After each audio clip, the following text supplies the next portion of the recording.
বর্ধমান, বর্ধমান হবে যে বর্ধ যোগ মান, বর্ধমান এটা গ হবে। মান দিয়ে আমি কিছু শিখছিলাম, শিখছি, এটা আমি 4 নাম্বার রুলসে শিখছিলাম যে শব্দের শেষে মান প্রত্যয় থাকলে হবে যে মতুব বা সাংস।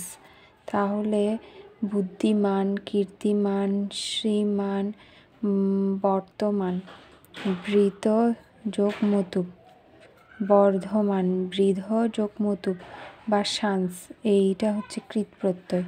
আর এগুলো হচ্ছে তদ্ধিত প্রত্যয়, কীর্তিমান, কীর্তি যোগ মতুব। তাহলে মান থাকলে মতুব বা সাংস হবে। তাহলে এখানে দিছে বর্ধমান, বৃদ্ধ, আমরা তো জানি কৃত প্রত্যয়ে রুট ওভারটা বসাইতে হয়। তাহলে এটা হচ্ছে যে বৃদ্ধ যোগ মতুব। তাহলে দাতা, দাতা হচ্ছে দাতা যোগ থ্রিচ, দাতা যোগ থ্রিচ দাতা। মুক্ত শব্দের সঠিক প্রত্যয় কোনটি? ঘ, মুঠ যোগ কয়ত, মুক্ত, মুঠ যোগ কয়ত। এরপর হচ্ছে গৌরব, গৌরব শব্দের প্রকৃতি ও প্রত্যয় হচ্ছে ঘ, গুরু যোগ মূর্ধন্যস্বয়, গুরু যোগ মূর্ধন্যস্বয়। পাঠক শব্দের প্রকৃতি ও প্রত্যয় নিচের কোনটি? পঠ যোগ মূর্ধন্য ক, পঠ যোগ মূর্ধন্য ক, পাঠক, পঠ যোগ মূর্ধন্য ক। মুক্তি, তাহলে এটাতে আমরা জানি মুক্তি, মুঠ যোগ কয়ত রস্যিকার, মুঠ যোগ কয়ত রস্যিকার মুক্তি। এটার রুলসটাও আমি লিখছিলাম, দেখাই।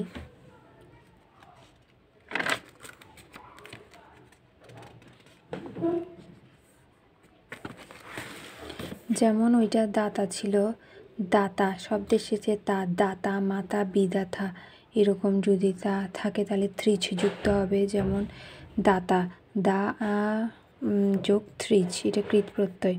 তারপর মাতা, মা যোগ থ্রিচ। বিধাতা, বি যোগ দা যোগ থ্রিচ, এটা হচ্ছে কৃত প্রত্যয়।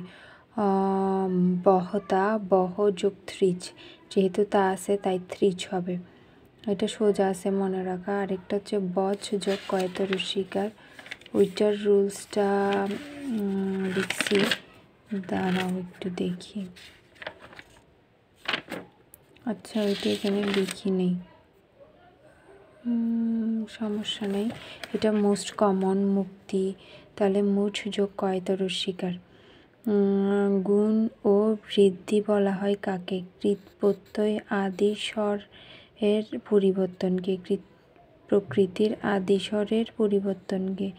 গুণ ও বৃদ্ধি বলা হয় কৃত প্রকৃতির আদি স্বরের পরিবর্তনকে। নিচের কোনটি প্রত্যয় যোগে গঠিত স্ত্রীবাচক শব্দ?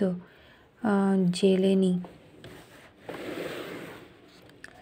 দর্শনীয়, দর্শনীয় হচ্ছে দৃশ্যকনীয়, দৃশ্যকনীয়, দর্শনীয়। দীপ্তমান শব্দের সাথে কোনটি যায়? দীপ্ত যোগ সাংস। কারণ যদি শব্দের শেষে মান থাকে, যদি শব্দের শেষে মান থাকে তাহলে শব্দের শেষে মান থাকলে তো আমরা বলছিলাম কি হবে, মূল শব্দের সাথে মতুব বা সাংস বসবে। তাহলে এখানে দিছে দীপ্তমান, তাহলে শব্দের শেষে মান আছে, তাহলে দীপ, দীপ যোগ সাংস। মতুব তো নাই, একটাতে মতুব নাই, সাংস আছে এটাতে আর এটাতে। তাহলে আমার মনে হচ্ছে দীর্ঘিকার যেটা দ্বীপ, ওটাও দীর্ঘিকার দিছে, তাহলে দীপ্ত যোগ সাংস এটা হবে। তারপর আরেকটা দিছে যে নয়ন শব্দের প্রত্যয় কোনটি? নি যোগ অন, নি যোগ অন, নয়ন। প্রত্যয় কয় প্রকার? প্রত্যয় হচ্ছে 2 প্রকার। কোনটি কৃত প্রত্যয়ের উদাহরণ? মিশ যোগ ওক, মিশুক। শ্রবণ শব্দের প্রকৃতি ও প্রত্যয় কোনটি? শ্রু যোগ অন, শ্রু যোগ অন। ক্রিয়া এবং ধাতুর পরে যে প্রত্যয় যুক্ত হয় তাকে কি বলা হয়? কৃত প্রত্যয়। ক্রিয়া আর ধাতুর পরে যে প্রত্যয় তাকে বলা হয় কৃৎ প্রত্যয়। কোনটি নিপাতনে সিদ্ধ এর প্রত্যয়যুক্ত শব্দ? সৌর হচ্ছে নিপাতনে সিদ্ধ প্রত্যয়যুক্ত শব্দ। বক্তব্য, বক্তব্য এগুলো হচ্ছে বচ যোগ ত বর্জফলা বক্তব্য বচ। যত ধরনের উক্তি বক্তব্য এই টাইপসের হয় ওগুলো হচ্ছে বচ। এই টাইপসের হচ্ছে বচ যোক্তব্য। সৃষ্টি গ সৃজ যোগ ত্রি সৃষ্টি কোনটি প্রত্যয় নিয়মে হয়েছে? ক হচ্ছে নীল যোগ কিমন নীলিমা। নীলিমাটা তো মনে হয় আমি এখানে দেখাইছি। নীলিমা শব্দের সাথে মা বা ম প্রত্যয় থাকলে মূল শব্দের সাথে ইমন হয়, যেমন নীলিমা নীল যোগ ইমন, পূর্ণিমা পূর্ণ যোগ ইমন, দ্রাঘিমা দীর্ঘ যোগ ইমন, মহিমা মহৎ যোগ ইমন। তাহলে এখানে ইমন এটাই যাবে খ নাম্বারটা। নি প্রত্যয় যোগে লিঙ্গান্তর হয়েছে কোনটি? মেধাবিনী। মহিমা শব্দের প্রত্যয় এটা হচ্ছে মহৎ যোগ ইমন, এটা আমি মা। এই যে নীলিমা মহিমা এই টাইপসের হইলে ইমন যুক্ত হয়। গায়ক, গায়ক হচ্ছে গই যোগ নখ, নখ মধ্যাহ্নয় ক। গায়ক মধ্যাহ্নয় ক হবে গই যোগ কক। শৈশব শিশু যোগ মধ্যাহ্নশয় শৈশব, এটা এখানে দেখছি। কোনো শব্দের শেষে প প্রত্যয় থাকলে তাহলে কি হবে?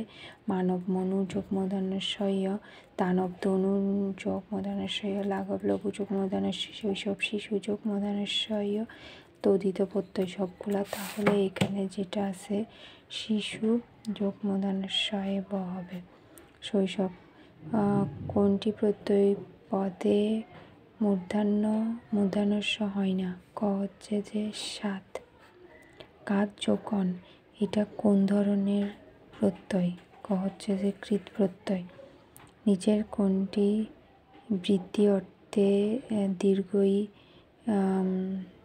দীর্ঘী প্রত্যয় যুক্ত হয়েছে? পোদ্দারি, এটা আমি কিছুই বুঝি নাই। উক্তি এটাতে আমরা জানি বজ্র যোগ কয়তর শিকার রুটবার হবে, এটাতে অবশ্যই রুটবার হবে কারণ এটি কৃৎ প্রত্যয়ের উদাহরণ। নিচের কোনটি সংস্কৃত তদ্ধিত প্রত্যয়ের উদাহরণ? মানব। সংস্কৃত তদ্ধিত প্রত্যয় মানব। ফোড়ন শব্দটি হচ্ছে প্রত্যয় যোগে মূর্ধন্যশয়ে যুক্ত শব্দ কি হয়? বৃদ্ধি। বৃদ্ধি এখানে ব আছে তাই।